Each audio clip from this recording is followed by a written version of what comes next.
Aristotle and his metaphysical doctrine. Now, Aristotle is the author of the classical definition of the subject of philosophy. Philosophy is the study of the first principles and causes. So, philosophy shows the way to wisdom and helps us to follow this way. And wisdom is treated not merely as a kind of knowledge. Of course, that is a knowledge, the knowledge of the most knowable things, of the highest things. But besides that, Aristotle treats wisdom also as a virtue. So, Greeks were the first who established this fundamental attitude towards knowledge. They searched for knowledge for the sake of knowledge itself, because knowledge has intrinsic value. But besides that, knowledge may help us just to transform our life. So, wisdom, according to Aristotle,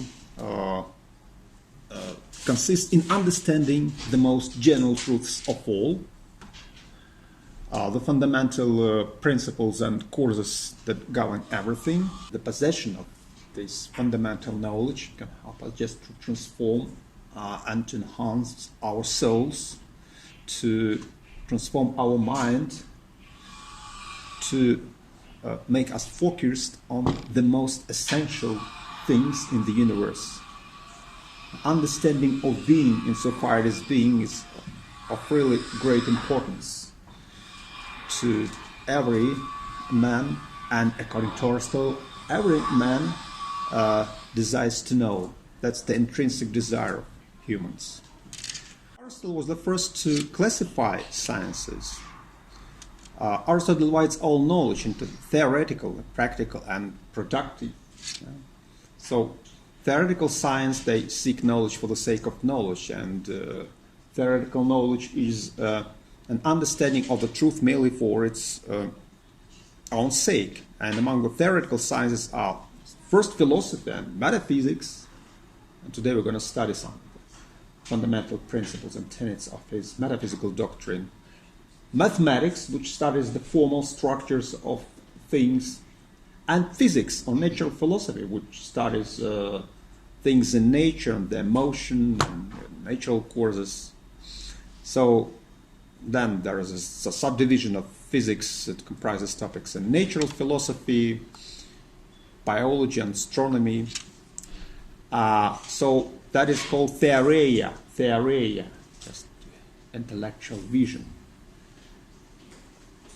Practical sciences concern conduct and goodness in action, practical knowledge, that is politics, ethics. So the goal of practical knowledge consists of the activities of life, and ethics, and provides us with some regulatory basis for the essential achievements in life. That's the science which tells us how should we arrange our life in order to become virtuous persons, and politics of us, how to live together, how to arrange our life in our political community.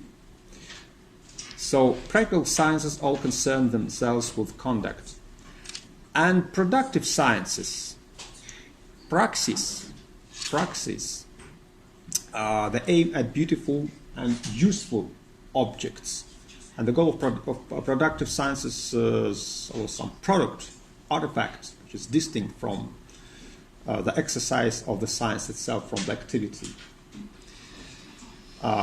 So the productive sciences are crafts aiming at the production of artifacts, and also there are lots of other productive sciences, and among which the most interesting, essential are as follows, as rhetoric, poetics, even music. So all these arts, they are included into this set of productive sciences. And beside that, we should mention arganon, that is an umbrella term. It is used by the editors of Aristotle's work in order to refer to the group of Aristotle's works on logic, arganon, means tool. And Aristotle treated logic not as science, but to the discipline which subserves all the sciences in common. That is, it investigates the modes of reasoning, the principles of reasoning, the forms of correct argument. And Aristotle was the founder of formal classical logic. I'd like to draw attention to the classical definition of philosophy proposed by Aristotle. Now we use the term metaphysics, as this term is interchangeable with the term philosophy. Though metaphysics is the concept which specifies the concept of philosophy with regard to some issues, specifically ontological issues, the issues of determining and our fundamental concepts about reality. I mean, the concept that can be applied to the description of reality, the concepts which would enable us to identify the building blocks and reality and to find the resolution to the problem of the nature of being. So philosophy is associated here with the special theoretical discipline, and Aristotle claimed that philosophy is the study of the ultimate principles and causes. That means that he reduced philosophy primarily to the metaphysical inquiry. Though the term metaphysics is not the original term which was coined by Aristotle. This term was produced by the editors of Aristotle's works, by those who systematized his works after his death, and placed the works on first philosophy after the works on physics. So, nevertheless, the first philosophy, or metaphysics, is one of the most fundamental among all the sciences, because it is a theoretical study of the ultimate causes, the study of the principles of being, not the study of certain specific or generic forms of being, but the study of the nature of being as such, the study of being and so far it is being. And in doing that, metaphysics also reveals and examines the common presuppositions of the other sciences. So that's why Aristotle considers philosophy, or first philosophy, to be the universal science. So, in fact, we can discriminate between different alternative ways of addressing this kind of inquiry. Some of these names are original denotations, others they originated after Aristotle's death. Nevertheless, I'd like to draw attention to the three original terms which were used by Aristotle in order to refer to philosophy. First philosophy, that's the original term. Sometimes Aristotle uses this term. First philosophy is the discipline which studies the first principles and highest causes presupposed by other sciences.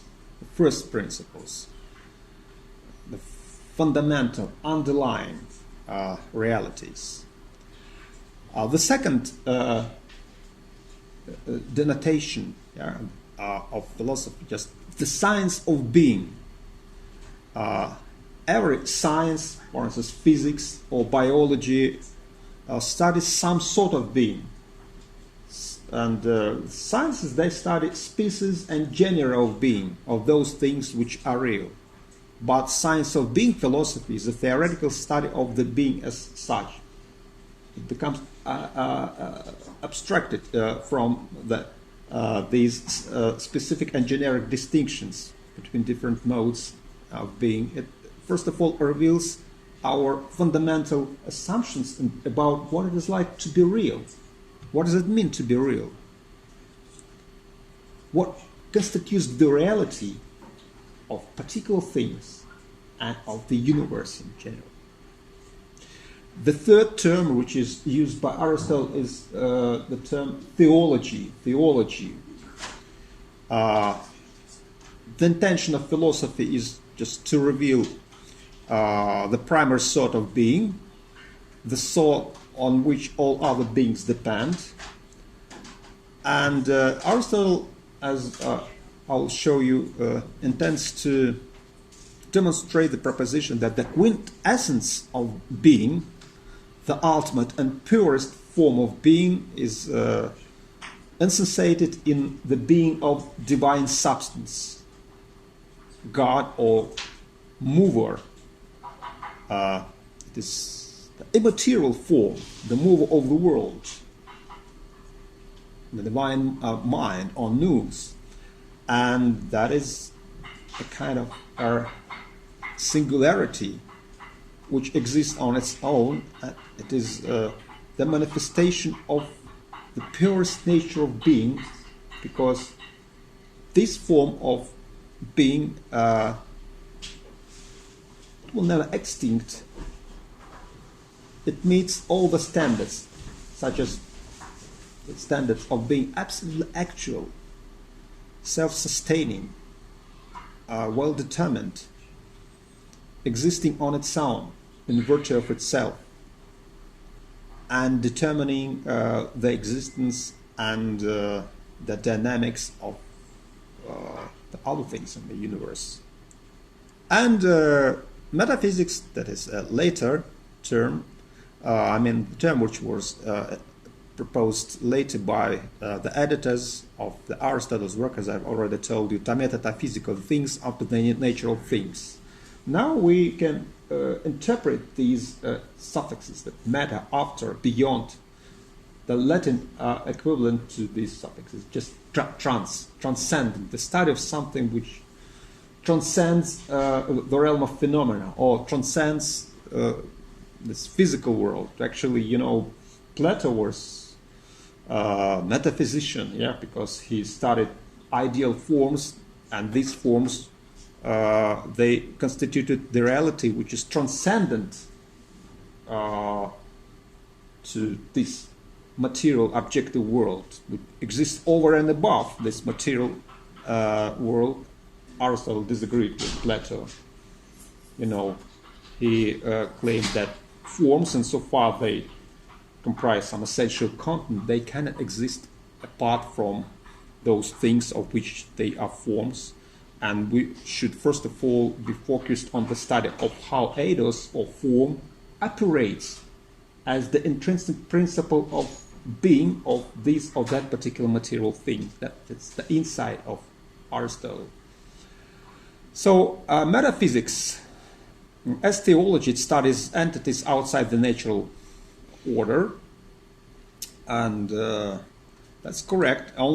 So Aristotle allowed for the existence of the only one immaterial form, that is the first mover, nous, divine substance. But he was primarily interested with revealing the principles of being of particular material things. And first philosophy, it starts from the study of nature, from the study of being of particular material things, that it goes beyond to its foundations and presuppositions. So going beyond nature, beyond natural phenomena, digging into the bottom, inquiring into the foundations of reality. But reality, that is originally and etymological. That's a Latin term. Res means things. As if reality is composed of things, but that is one of our ontological assumptions. We can also assume that reality is composed of events, or maybe relations should be identified as having the ontological superiority of properties. Okay, so according to Aristotle, there is a universal science. It is the science of being qua being. The term qua means insofar. Being insofar it is being. Not being insofar I'm human. not being so far I'm a biological organism or a personality, but being insofar as it is being. Mathematics is the science of some beings who are mathematical objects. Physics is the science of some beings who are changeable material things. And metaphysics, or first philosophy, is the science of being who are being. So what are the characteristics of being itself? It is the search into the first principles and causes. And metaphysics investigates the reason that there should be being at all. Yeah? And this is the study of being, which to a certain extent is abstracted from the various specific manifestations of being, though, of course, metaphysical account of things should take into account a variety of the manifestations of being, but they should be somehow classified, categorized, or something like that. Yeah. So, first of all, let's consider how Aristotle approaches the problem of defining the subject matter of this first philosophy or metaphysics. Aristotle reduces the science of being, or the study of being, to the study of substance. But once again, just we are all captured by the linguistic post factum interpretations of the original Greek terms. Substance, that is the translation of the original Greek term ousia, and ousia, we can translate this term as just essence. It was translated as substantia in Latin, but the word ousia is an abstract noun formed of the feminine participle ousa, being, of the verb einai, to be. And it's really difficult to find the equivalent translation, because when we use this term substance, we think of something which exists on its own, some item, metaphysical item. But ousia is some intrinsic principle of being, which determines the very reality of this or that particular thing. The study of substance. And I'd like to show that Aristotle treats this question of being as the most fundamental question among all questions of philosophy, and that is a quote from his work Metaphysics. The question that was asked of old and is asked now and always will be asked and always will be a problem is, what is being? What is being? Yeah? And this is the question, what is substance? Substance means what fundamentally is in the world. What fundamentally is in the world. And in order to answer this question, what is substance, we have to identify, first of all, some realities that instantiate being on its own. Things that don't depend on other things for their existence. That is the first intuition. That is the first insight about what it is like to be a substance, to exist on its own. And that is the view of Aristotle, which was originally introduced in his work Categories. And I'd like to draw attention that there is a certain kind of progress which was made by Aristotle, and this progress of and the form of understanding your idea of substance determined the divergence of the views of Aristotle as they were explicated in his work Categories, and the subsequent views of Aristotle as they were conceptualized in his 14 books compiled under the umbrella titled Metaphysics. But first of all, let's turn to the first or initial distinction. So Aristotle, first of all, proposed this distinction between primary being and derivative secondary being. When we're talking about substances or ousia, when we try to identify or just to trace being, as it is, we should become focused on what exists in a primary way. So that's the most basic kind of being. Being expressed by a definition that answers the question, what is it? The question is asked about a substance. What is it that which is?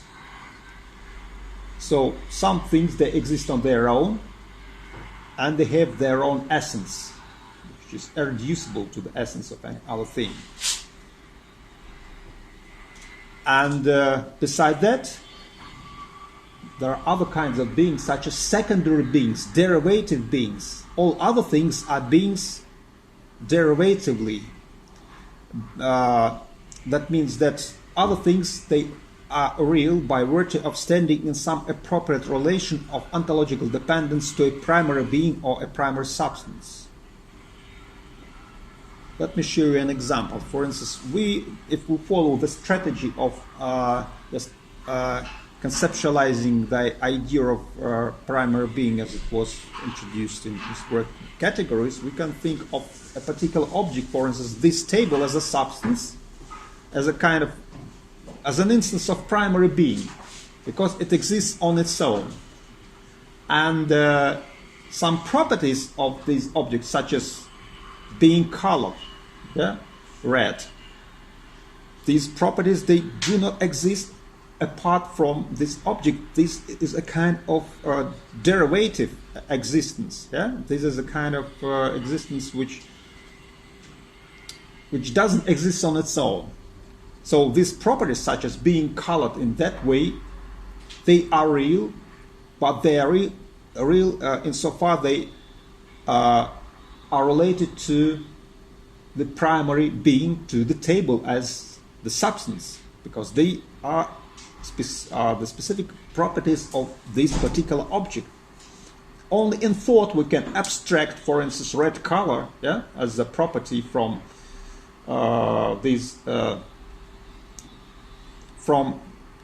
this relation of this property to a particular object, and introduces a universal.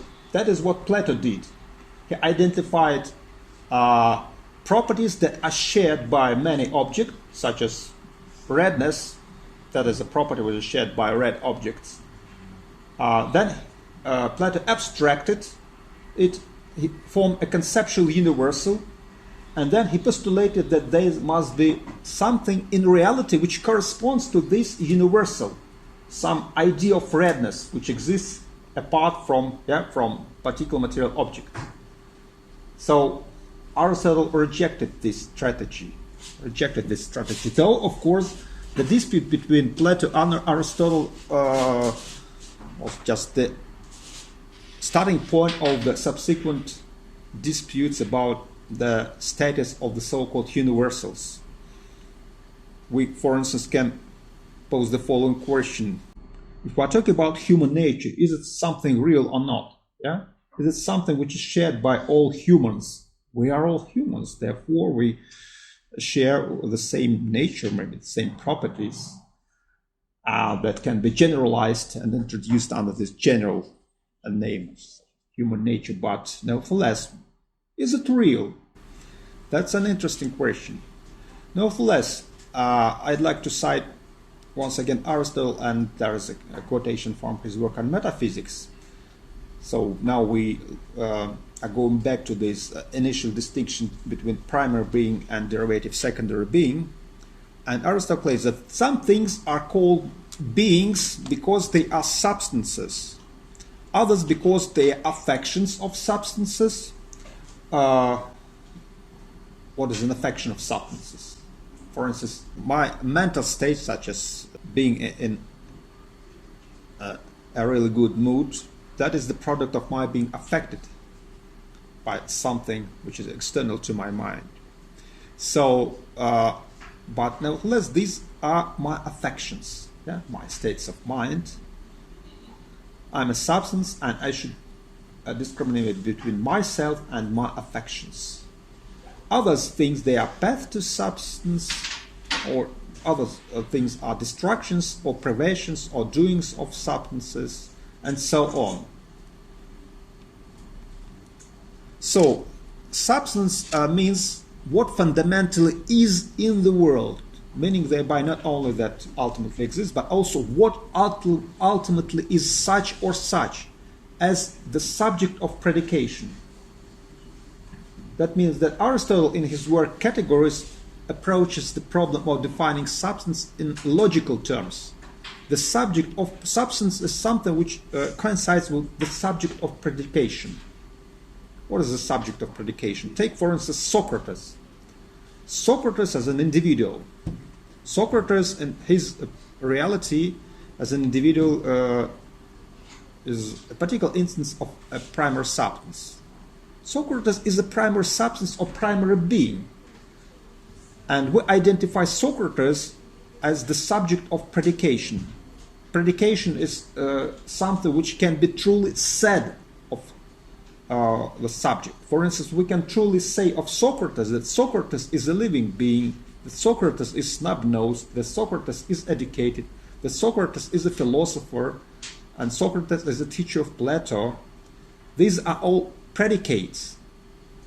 That is what is predicated of Socrates. Socrates as a primary being, and other things are his predicates. All these predicates fall under different categories. And in his work Topics, Aristotle introduces the categories as different kinds of predication. That is, items such as Socrates is a man. I use this predication and it falls under the category of essence. Socrates is snub-nosed. That is a characteristic which falls under the category of quality. Socrates is a teacher of Plato. This characteristic falls under the category of relation. Socrates is sitting at the table, for instance. That's position. Socrates was charged of impiety, being acted upon. Socrates is examining his fellow citizens. That is action. So why do we use these categories? These categories enable us to highlight the diversity of the aspects of being. Socrates exists, and the being of Socrates as an individual can be first of all highlighted through these various modes or profiles of his reality, grasped by the means of these categorical structures. So theory of categories. Once again, just in his early work, the categories, Aristotle presents the scheme of categories as the ontological scheme. So that means that we can use these categories, these fundamental concepts, in order to classify the aspects of being. And these aspects of being can be classified into 10 ultimate types or kinds. When I encounter something which is real, some individual, the first question to ask is just, what is this thing which I see right now, or which I've just encountered? What is it? And when answering this question, I use the category of essence, though. That means that what I'm saying about this thing, trying to determine it essentially, this is a table, or Socrates is a human being. I'm simply address and articulate the essence. Socrates is a man. Quantity, quality, relation, possession or having, time when, place where, being in a position, acting or being affected. These are 10 fundamental categories, and all our modes of speaking of things, they fall under these categories. They can be classified and distributed just among these categories, and these categories enable us just to focus our mind on the various aspects of being. So we fix this individual, fact of being, and then we just begin just revealing and highlighting the aspects of the reality of this particular thing, just using this categorical scheme. Essence, it is one of the most fundamental categories, because without taking this individual as having a certain essence, as being determined, essentially we cannot apply all other categories. Essence, because all these categories, they are combined in the focus of their relation to the fundamental category of essence. So that is a kind of logical approach. So Aristotle identified alternative ways of speaking, alternative ways of saying something about things, lots of predicates. He classifies those predicates, and these predicates can be introduced as the forms of articulation of the aspects of being. Categories denote and articulate different profiles of being. But all these different ways in which being is denoted and articulated converge in the focus of the reference to the primary kind of being, to substance, namely Socrates as a primary substance. Because it is said of Socrates that he is a human being, that is snub-nosed, that he is a teacher of Plato. So all these categories are used in order to highlight these various aspects of being, what it is like for Socrates to be. What it is like for you to be. So what are the aspects of your being? So you are human beings, you are students, yeah. You are somehow related to your parents, to your neighbors. You are affected. For instance, now you are listening to a lecture, and beside that you are acting, you are trying to form your own understanding of the lecture material and so on. So these are various aspects of being articulated through a set of categories, and all these categories are assumed to have the so-called focal meaning. That means that they cannot be identified within a universal generic concept. They simply can only be combined. That means that being has lots of meanings, the very term being. And all those meanings, they cannot be reduced to one and the same univocal term.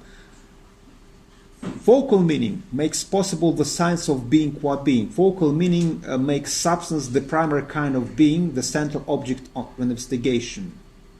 So that is the view of Aristotle as it was presented in his work Categories.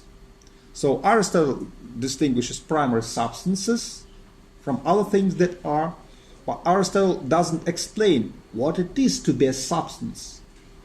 What accounts for being, for this or that thing being on its own? Why it is that primary substance have such characteristics? And this question was addressed in the central books of his Metaphysics. So they ask what primarily explains the nature of those things that were considered to be primary substances in the categories. The nature of the primary substances, so should be somehow explored and analyzed. So Aristotle's view in the categories was as follows: the status of primary substance or primary being should be attributed to a thing as the ultimate subject of predication. For instance, Socrates is an individual, and in our mind we identify Socrates and posit Socrates as the subject of predication, as something of which lots of things can be said, and those things which can be said of Socrates are distributed between just different kinds of categories. But Aristotle modified his view in Metaphysics. He tried to look into the depth of this primary being. In Metaphysics, He discusses the relationships between being, substance, matter and form, potentiality and actuality. These are the basic terms of his metaphysics. Aristotle identifies different causes: material cause, formal cause is the most fundamental one among causes, efficient cause and final cause. So it seems that material things, and Aristotle's primary focused on the explanation of the reality of material things, and that is what differs him from Plato, who was primarily focused on ideal forms existing over and above material things. But as I told you, Aristotle was interested in the study of energy and the study of how our forms operate within the structure of particular material objects. So material things are introduced as being composed of form and matter, hyle, matter, form, morphe. So the general term is hylomorphism. Hylomorphism. If we claim that things are composed of form and matter, for instance, if we can explain the reality of these particular material objects in terms of just the formation of a certain parcel of matter, the transformation of a certain parcel of matter into this or that determinate thing. So we follow the strategy of hylomorphic analysis. So things are composed of form and matter, but they must be the cause of change in motion, the efficient cause and final cause. So in metaphysics, Aristotle gives proof of the fact that the substance or primary being must be sought among these structural features, that is, form or matter, or the compound of form and matter. And then he adds some a kind of a diachronic relation between form and matter, and introduces some more concepts such as potentiality and actuality, in order to make account of the transformations of change in the universe, and to identify the dynamic aspect of being. So, what is the general insight of Aristotle? Aristotle gives proof of the fact that it is the form. Actually, he used the original term of Plato, eidos. The form, eidos, or essence, which is ontologically basic constituent of reality of every thing, specifically every material thing. Forms meet different criteria for primary being. They meet these criteria better than matter or the composites of matter and form. Form are of primary ontological importance. It is the actual presence of a certain form in an indeterminate matter that is the cause for a changing material thing to be fully real or fully existent. That is his fundamental insight. Form is the essence which can be separated from that thing of which it is essence. And with regard to this proposition, Aristotle's views radically diverge from that of Plato, who claimed that eidos, or essence, can be introduced as something existing over and above particular material things. And the next major step is to investigate supersensible reality. Aristotle rejected the reality of ideal immaterial forms. Nevertheless, he allowed for the existence of only one immaterial form, the divine form, the changeless God. And Aristotle claimed that there is something that is separate and distinct from nature as a whole, which is the source of motion, the primary cause of motion, the universe, and that is the changeless God, which is the ultimate cause and explanation of some change and order in nature. And God is wholly and perfectly active and ergon, active in the way in which reason or rational thought is active, and so God can cause and explain rational change in nature, teleological change, purposeful change in nature. As we shall see, Aristotle posits some goals that are built into or inherent into natural processes. So God is nothing but its essence, and this idea later was reinterpreted by medieval theologists who claimed that God is pure being, actus purus. That is the philosophical name used by Thomas Aquinas in order to refer to God. So its essence is pure energy, pure activity. So, and metaphysics begins by characterizing wisdom as the kind of knowledge most worth having. It sets aside practical consequences. Metaphysics studies, it is the study of first causes and principles. As I told you, Aristotle criticized Plato's theory of forms.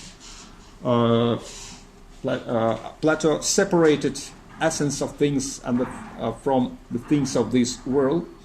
Aristotle modified Plato's concept of form. And Aristotle's key idea was to explain the nature of material things by a reference to 4 different types of causes. Specifically, these are material cause, the stuff, what something is made of, the coming together of its physical parts, for instance. Efficient cause, that is motion, energy that changes matter. Formal cause, the most fundamental one, things form, not merely external shape, because external shape may be just contingent or accidental manifestation of the essence of that thing. And form is primarily identified with essence, which is grasped and articulated in a definition. And final cause, the thing's reason or purpose, or the intention behind it. So originally, this theory of 4 causes was introduced in his work Physics, and then it was adapted to metaphysical discourse. It was integrated in the foundation of metaphysical discourse, because this scheme of 4 causes provided Aristotle with some theoretical basis for the explanation of the reality of particular material objects. And let's first of all examine this theory and let's try to determine the status of each of the causes identified by Aristotle. First of all, Aristotle identifies the so-called material cause. What X is made of or comes from? Matter, wholly. Plato also identified material cause as something which is absolutely passive. That is a passive element. Matter, as it is devoid of any ability of self-generation, self-motion, self-formation, self-determination. Matter is almost nothing without a form. For instance, this table is made of wood. Yeah, then we can just try to abstract all the forms that are inherent in this puzzle of matter. For instance, I can abstract the form of tableness, yeah, which determines this or transforms this puzzle of wood, or maybe the material parts or the material parts of timber into this table, into this particular material object. So what is left? Some material parts, maybe the wood, which is unformed, yeah, but there must be some underlying matter. Maybe this wood is or timber is the result of the imposition of the form of wood onto some basic material elements, such as earth, water, in combination with air, for instance. So that means that then we have to abstract in our mind, of course, and that is the way how we form conceptual universals, the form of woodness, and we are left with some more basic elements, such as earth, for instance, some proportion of earth with water, out of which wood is made. Yeah? And then we should abstract the form of these fundamental elements, and now we are left with something indeterminate, yeah? Something which devoid of any properties, something which is absolutely abstract and absolutely passive. There must be some primordial matter. What is it? We cannot say definitely of what is it, what are the properties of that matter, because in fact it is nothing. Because in order to be something, there must be kind of form which is imposed on this matter, and something which transforms this stuff into something, into some entity with distinct properties. This fundamental stuff maybe is somehow transformed into the first elements, such as fire, earth, air, or water. Then we can transform these elements by adding some principle of their combination. That means by imposing another form on these elements. Now these elements, material elements, they turn out to be the stuff for the further imposition of form, and then can be transformed into maybe just wood or stone or other stuffs.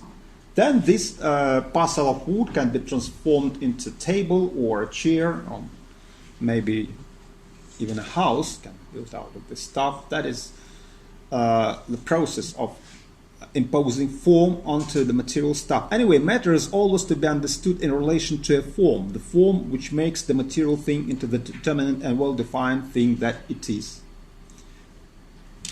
Take, for instance, a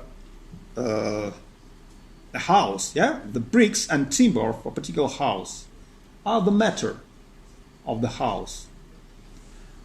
And we perceive bricks and timber in their relation to the form of the house.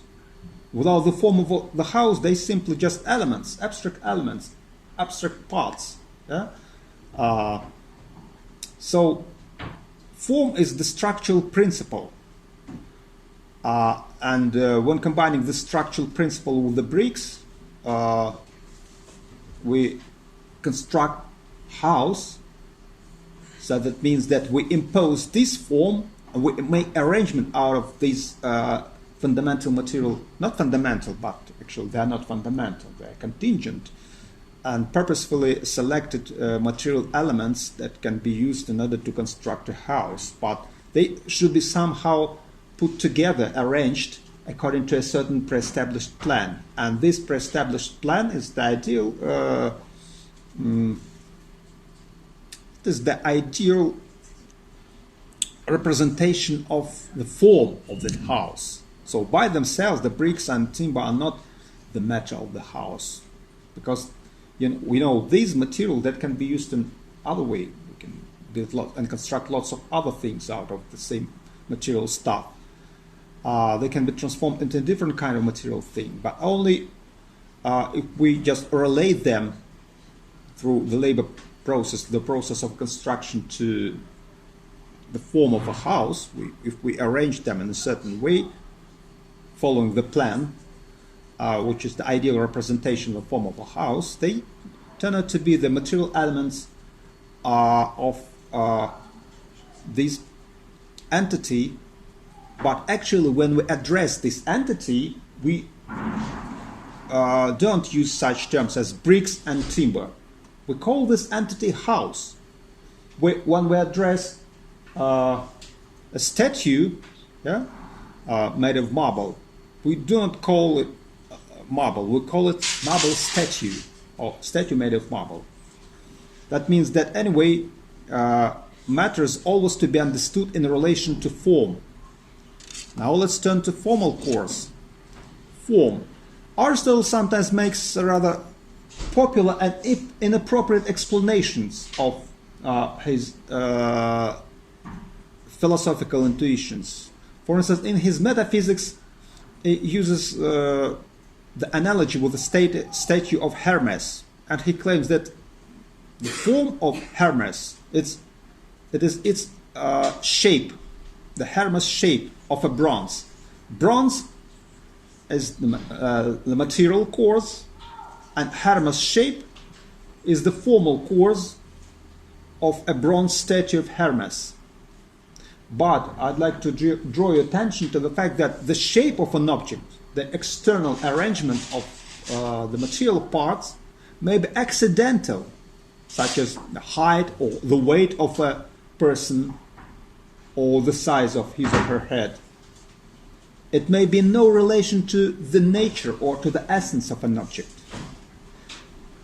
in the case of a house, the formal cause is represented by its plan, and Aristotle will consider it to be its form aidus, reflected in the structure of building.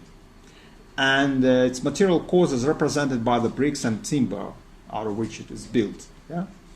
But in a broad sense, the formal cause represents the determination of the essence or the nature of thing. So if I ask you what is the form of water, can we identify the generic form of water? It is not just the shape, yeah, or it is not. The generic form of water is expressed by the formula H2O. Yeah? It is the principle of the combination of material elements, a certain proportion of hydrogen to oxygen. These elements are identified as constituting the material cause, and the principle of their combination, articulated through this chemical formula H2O, is the indication of the form as essence. So form is the essence. The essence of a thing is its form. And Aristotle would also say that the essence of form is the definition of a thing, what it is. So we should identify the essence and a form when answering the question of what is this thing, what it is. Yeah? The essence or form of an artificial thing can exist separate from matter in the mind of the artist. Not somewhere out, not somewhere in the transcendent world of ideal forms postulated by Plato. Now let's turn to a little bit more complicated issue. What is the form of a living being? The form of a living being. The formal course of a living being. Well, as I told you, matter should be understood in relation to form. So what is the matter, first of all, of a living being? Living being is a corporeal entity. Yeah? It's a physical body. Yeah? But what is essential to living being is the fact that this is a kind of corporeal entity with the potentiality for life. It has the potentiality of being alive. But what animates our body? It is the soul. Yeah? It is the soul. The potentiality for life is somehow actualized, yeah? Due to the operation of the soul, and it is the soul which is the formal cause of a living being, living creatures. What makes things alive is the soul. It animates bodies which have the potentiality for life. The soul makes the ability of being alive actual. And the soul is something which sustains organism. It is the formal cause, because the soul is that which is essential, yeah, to the definition of this corporal entity as a living being. Because it is this, due to the soul that this particular corporal entity has been transformed into that which is identified as living being. A corporeal shape as an aspect of organic unity is its external manifestation or the instrument of its operation, as well as the as a set of organs that should perform certain functions. And the soul is something which operates and which combines all these functions and directs them to the ultimate goal, the sustaining life in this organism.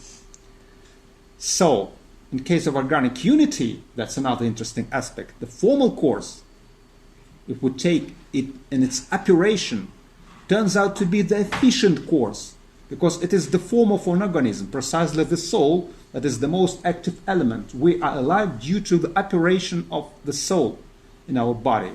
And now let's turn to the efficient course. The efficient course, what puts the form in the matter? Something which brings about an effect. So that is the meaning of the word efficient. Yeah? The word efficient has an old meaning of bringing about an effect.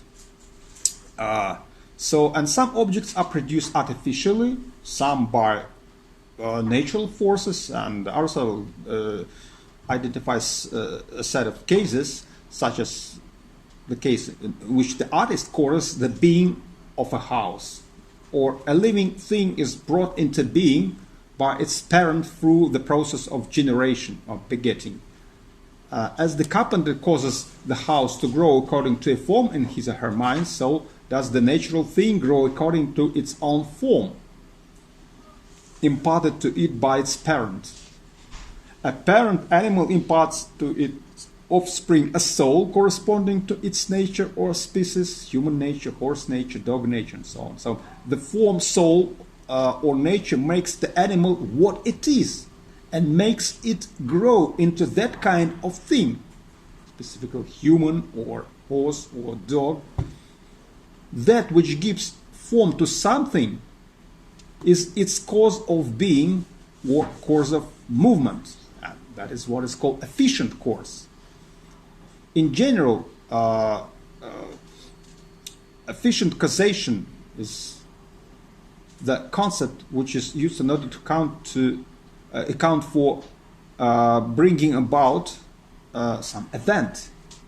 It is either a change in something, for instance, the recovery of the patient, or the coming into being of something, the procreation of the child, the fabrication of the statue, the construction of a house.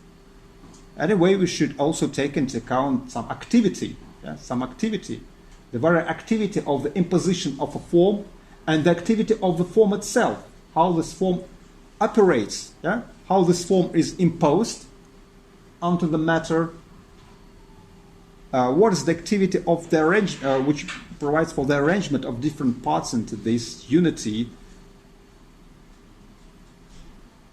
and how the form also determines the arrangement of this parcel of matter and operates within the structure of this or that particular thing. And there is another interesting course, the so-called final course, the purpose. We follow the classical new European tradition or modern European tradition, scientific tradition, and we are not disposed to explain natural phenomena in terms of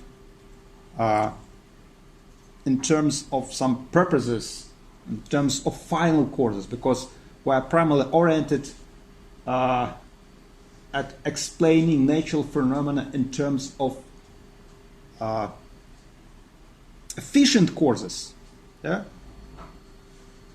and we make generalizations and explore the causal relations between phenomena and fix them under the general categories of the laws of nature, or maybe under the general category of the law of nature. Nevertheless, Aristotle claimed that there's a set of goals that are built into the structure of natural processes, and they act as intrinsic determinants of the natural processes. Telos in Greek is goal. The end of a process of growth is its purpose or goal. Aristotle introduced this term, the final course, the end of a process, taken as explaining why it happened this way, and what is the direction of this process, what is the state at which this process is directed. So the end is that for the sake of which a process occurs. For instance, the adult form of an animal is the end of its process of growth, that for the sake of which the child is growing. And that is called the principle of objective teleology. Telos means goal. Not only artificial objects produced by deliberate activity of a man are subjected to explanation, which involves the concept of final course, but also natural things or entities in the realm of nature. A natural thing can be explained in terms of its purpose and, which is the final state of its being actual, the maximum of its reality, the one that is reached when the characteristic potentialities of its nature has been properly and totally actualized. There is an explanation to the reference of the final course. A natural thing acts for the sake of actualizing the characteristic potentialities of its nature. So the physicist will give explanations not only through the material and formal courses and through the more or efficient course, but also through the final course. Aristotle used the model of an organic unity of a living being as the basic model of entities subject to explanation. That is a kind of biological insight. So in case of living beings, formal and final courses coincide. The materialization of natural form is the end to which the activities of the organism tend. And, a natural process counts essential as the development of, say, an oak or a man, because its identity depends on the complete form realized at its end. And as with all things natural, the end is internal governing principle of the process, just like DNA, which is a kind of genetic program which determines the evolution of an organism. Now let's turn to another very essential distinction, the distinction between such concepts as potentiality and actuality. In metaphysics, Aristotle introduces the distinction between matter and form synchronically, applying it to an individual substance at a particular time. Aristotle also applies the distinction between matter and form diachronically across time. Thus, in the process of formation, there is a difference between two ontological states: what is, what actually exists, or what has already been formed, and that what is still coming to be, what is still in formation. And this connects the matter-form distinction to the distinction between potentiality, dynamis, and actuality, energia, or enteleche. Potentially, you are well-educated professionals, but now you are still on your way to these status. So you are professionals, but that is a virtual characteristic of your reality. But actually, still you are students, and when accounting for the reality of a particular entity, we should take into account not only actual but also potential or virtual characteristics of this reality. Because without the combination of potentiality and actuality, we cannot explain the growth, the development, the motion. So in physics, this distinction becomes the crucial importance when Aristotle gives account of the possibility of change. In metaphysics, these concepts, the concepts of potentiality and actuality, are of essential ontological value, because when we use these concepts, we become we acquire the conceptual possibility of grasping such aspects of being that fall out of the typical categorical or predicative structure.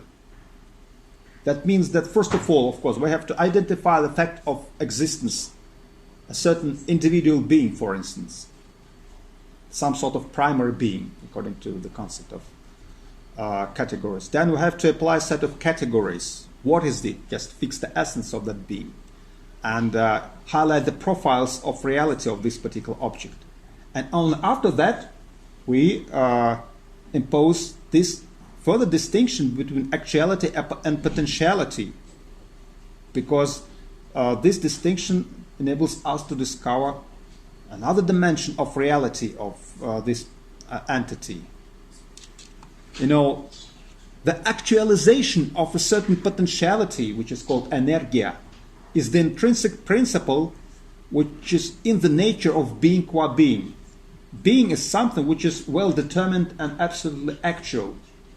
To be real, to be fully existent, means just to attain the highest degree of actuality. That is, to be a determinate and well-defined thing, with a whole spectrum of essential characteristics which it must have in actum, not in potentia. So to be human means to actualize all the potential characteristics that are the attributes of a human being. And it is the form that makes the thing into the determinate and well-defined thing that it is. And this thesis enables us to relate the concept of form to that of energia.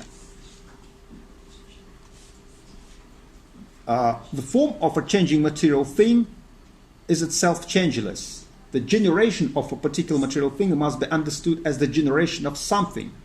The particular material thing is generated out of something, out of its matter. And in the process of generation of a particular material thing of a certain form, the matter is the only thing that is involved in change. The form is not involved in change. The form is absolutely fixed and stable. The only thing that is generated is the particular material thing of a certain form. The form is not involved in change. The form simply is transferred from one entity to another entity. Let's clarify this by using the DNA analogy. The form is transmitted or passed over, for instance, by the father to his child. And this form is both the efficient course, DNA, and the form of the child, and the latter is glossed in terms of the child's end or complete development. And the natural process counts essential as the development of, say, an oak or a man, because its very identity depends on the complete form realized at its end. And as with all things natural, the end is an integral governing principle of the process. And we can use this DNA analogy because this genetic code is one and the same. We can treat it as the form, which is inherent in father.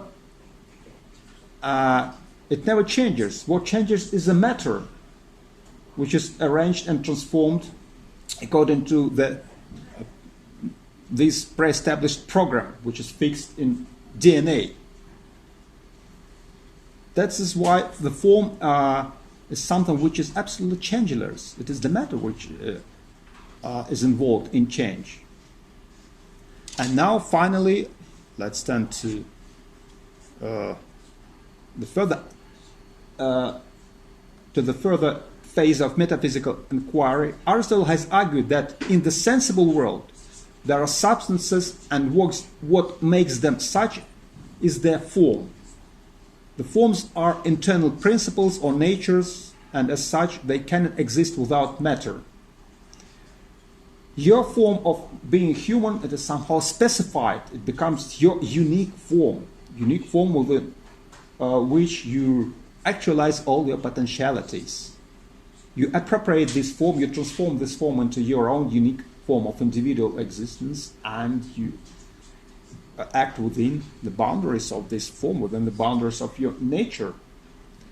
The next major step in the general ontological program is to investigate the supersensible reality.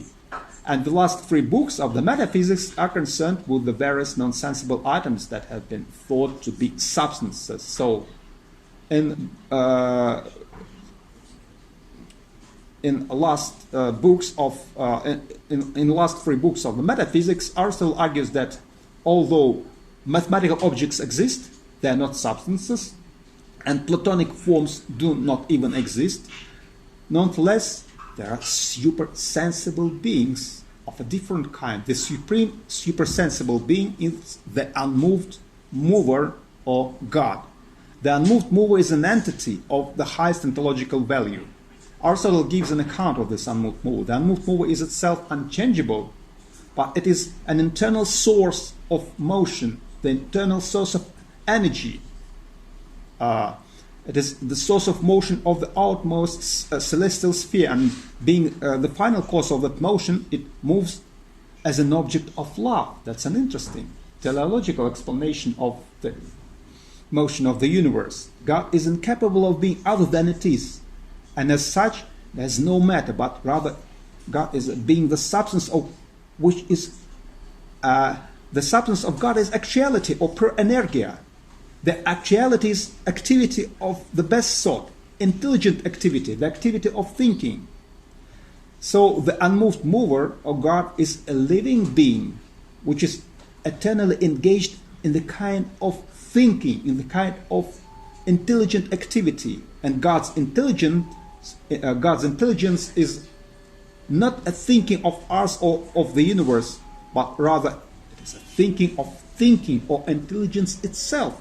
And this activity is the good, and that is the source of the order and goodness of the universe. So this divine substance is the first manifestation of the nature of being. Now being can be understood as a kind of absolute energetic singularity, and God as actuality and singularity is the absolute paradigmatic instance of being insofar as being. That's all about the project of Aristotle metaphysics.